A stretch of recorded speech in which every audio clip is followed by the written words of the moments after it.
Il y a 123 ans, tombait le dernier bastion du royaume Bambara de Ségou entre les mains de la troupe coloniale sous la conduite de Louis Archinard. Pour devoir de mémoire, la célébration du 22 septembre oblige et le dossier culture s'en inspire. Après la prise de Ségou, le lieutenant de vaisseau Ours de l'armée française arrêta un certain Mamari Diarra ainsi que 18 de ses compagnons et les exécutèrent. C'est à la suite de cette tuerie que le village de Djenna se révolta. Ainsi, la troupe coloniale française de Ours attaquèrent le village fortifié de Djenna, contrée du Bendougou, dernier bastion du royaume Bambara de Ségou. Chaque partie s'est préparée pour les affrontements. Entre-temps, la troupe coloniale a été chassée par les abeilles jusque derrière le fleuve. L'armée coloniale vaincue retourna alors à Ségou et revient plus tard avec un renfort, cette fois-ci sous le commandement de Louis Archinard.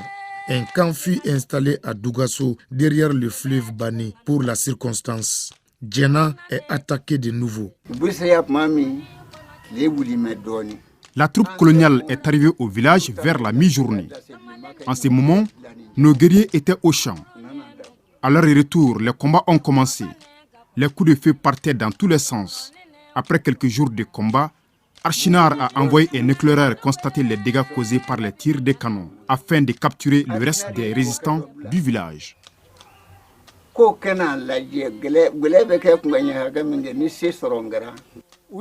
Les colonisateurs ont tiré un premier coup de canon sur le mur de protection du village qui a charcuté ce baobab. Durant toute la journée, le mur de protection a résisté aux multiples coups de canon avant d'être détruit. Après la destruction du mur de protection du village par les boulets de canon de 7 kg, commença alors le combat rapproché. Avec les lance-pierres, flèches, fusils traditionnels appelés Bamana Marifa, les guerriers Bamana se sont battus contre les envahisseurs lourdement armés. Sentant la défaite proche, les chefs de guerre ont fait sortir femmes, enfants et vieilles personnes. Le bilan est lourd. Plus de 1000 morts dans les rangs des défenseurs. Les 600 autres se sont donné la mort en se faisant exploser avec la poudrière en cet endroit précis. Ces guerriers avaient un seul slogan, plutôt la mort que la honte. Saya Kakusa Maloé.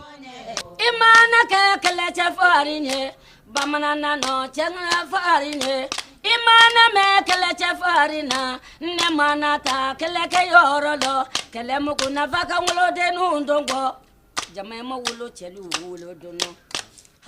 Après un mois de combat environ, le dernier bastion Bambara tombe entre les mains de l'homme blanc le 24 février 1891. La troupe coloniale dirigée par Louis Archinard a aussi enregistré des pertes énormes en vie humaine.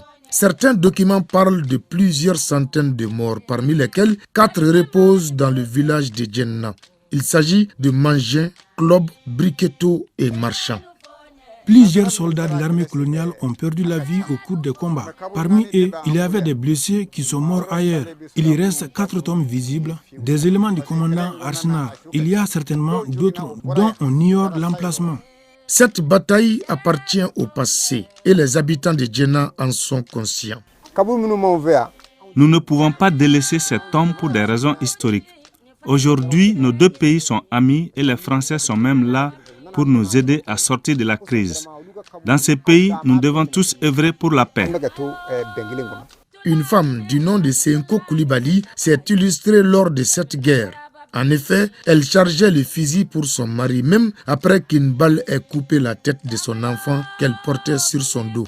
Elle est représentée dans le village par ce monument qui traduit le courage et le patriotisme de la femme malienne. Nous avons construit ce monument pour rendre un hommage mérité à nos femmes qui se sont très bien battues lors des combats face à la pénétration coloniale. Tout le monde doit savoir le rôle qu'elles ont joué pendant ces moments d'histoire. Les reliques de la bataille de Djenna sont jalousement conservées par les villageois.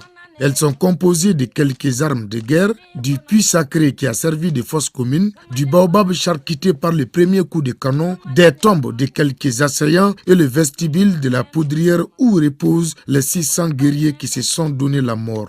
Le village de Djenna, essentiellement habité par les Djara, traduit le courage et la bravoure du Bamana d'antan, aussi exprimé par ses louanges. Kone Djara, Sangaranka, Djiri Djara, Djiriba Djara, Muluku Djara, ani Weta, Kone ti kelemina, o kelebolo mandi, Kone muso de ti kelemina, o kelebolo felebolo guansaye.